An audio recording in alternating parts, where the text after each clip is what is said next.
नमस्कार, एक बार फिर से स्वागत है आपका 10 डायरेक्शन न्यूज़ में। आज प्रयागराज में मौनी अमावस्या के पर्व पर लाखों श्रद्धालुओं ने लगाई है आस्था की डुबकी। आइए आज हमारी इस खास रिपोर्ट में चर्चा करते हैं कि इस ऐतिहासिक पर्व के पीछे क्या है पौराणिक महत्व। संगम में स्नान के संदर्भ में एक अन्य कथा का भी उल्लेख है, वह है सागर मंथन की कथा।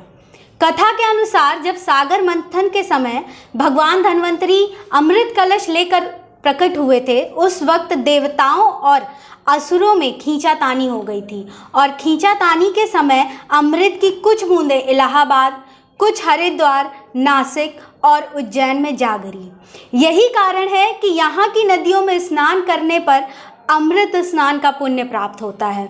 यह तिथि अगर सोमवार के दिन पड़ती है तब इसका महत्व कई गुना बढ़ जाता है।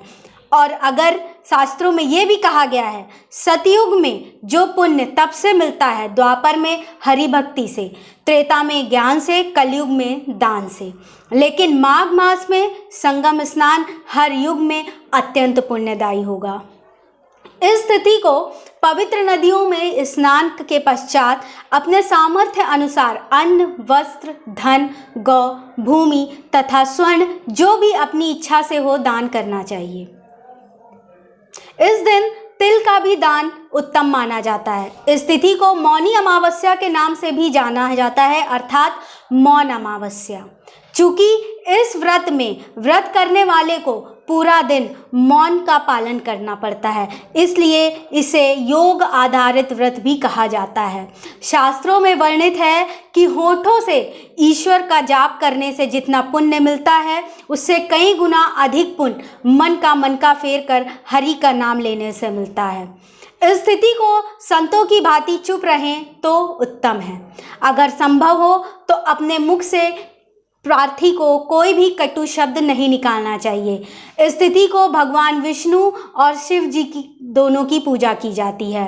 वास्तव में शिव और विष्णु दोनों एक ही हैं, जो भक्तों के कल्याण हेतु दो स्वरूप धारण करते हैं। इस बात का उल्लेख स्वयं भगवान ने किया है। इस दिन पीपल में अर्घ्य देकर परिक्रमा करें और दीप दान करें।